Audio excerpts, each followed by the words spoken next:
Hello, beautiful governors, it's Lefty the Spartan, and today I am going to be the mentor you never asked for.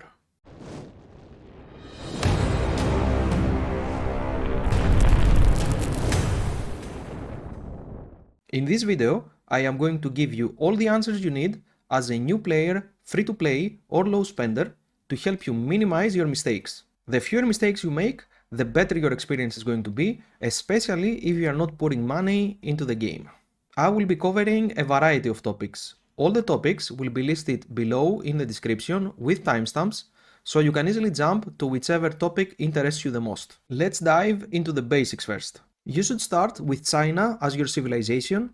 First, because the building speed buff is crucial early on. Second, because Sanzu is one of the best commanders in the game, particularly for the free-to-play players. And once you hit City Hall level 25, you will want to switch to France. France is the best civilization for free-to-play and low spenders, and not only for PvP, but for overall gameplay. The healing speed bonus and the troop health buff are invaluable. Now, the reason you chose China is to maximize your building speed and rush City Hall level 25. To make sure that you will hit that milestone quickly and efficiently, you will need to make at least one farm account. This is essential. Create a farm early in the game and transfer resources to your main account as fast as possible. Farms are a lifesaver in this game and they are going to make your progress much smoother. If you are starting the game now, consider joining a project. You can find many of these on Facebook and Discord. Projects will definitely help you grow your account and you will avoid civil wars. If you are not part of a project yet, you will have to be as active as possible and push your power to join the highest ranking alliance in your kingdom. Being in the top alliance is crucial because they have the most spenders and the most activity, which will benefit your account immensely. Another major benefit of being in a strong alliance is the ability to focus your action points on barbarian forts. Use your daily action points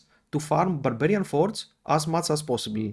The books you collect will help you upgrade your castle and eventually unlock T5 troops. However, do not, I repeat, do not spend your action point bottles unless one of the following events is active: Lohar's Trial, Strategic Reserves, and pre-KVK Stage 1 Marauders. Use your action point bottles during these events aggressively in order to maximize rewards. Now let's talk about commanders. Early legendary commanders are a poor investment, especially for free-to-play and low spenders, and that is because they are not particularly good in the end game. Do not spend any legendary commander sculptures on them. Instead, just focus on two epic commanders, Bjorn Ironside and Sanzu. Bjorn as a primary, Sanzu as a secondary. Bring Bjorn to level 60 and Sanzu to level 40, both expertise. When it comes to research, focus entirely on the infantry tree.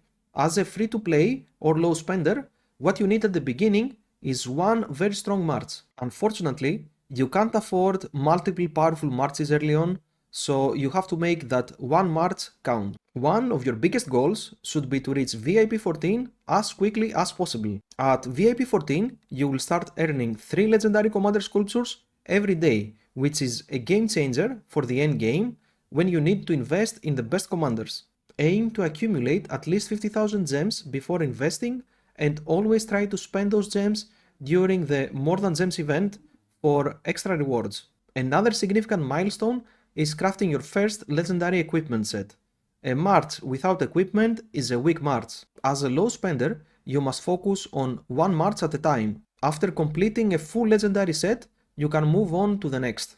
Feel free to forge up to epic equipment, but be cautious when you are forging legendary pieces. If you forge the wrong legendary piece, it will cost you a lot of time and resources. For an infantry legendary set, the only pieces you might consider replacing are the helmet and the weapon for the KVK alternatives.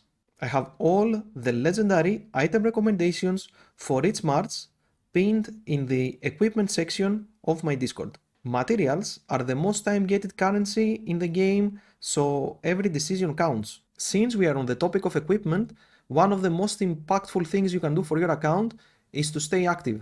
As a free-to-play or low spender, your activity level will make or break your account progress. Eventually, you will need to gather gems and chain barbarians to maximize rewards. Barbarians in the end game drop materials, so if you want to catch up and see real progress, barbarian chaining and participating in all events is essential.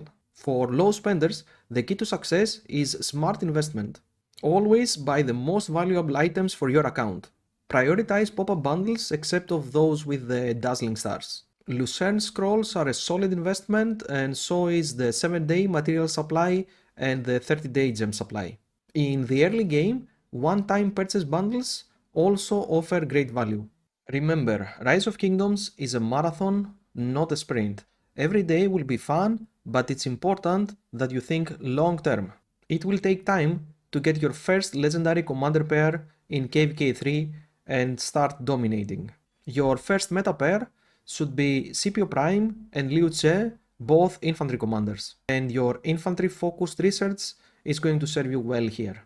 Finally, always stay updated on the game, follow patches, content creators, and do your research. Staying informed is the only way to avoid mistakes which are costly for free-to-play and low-spender accounts. That's it for today's video.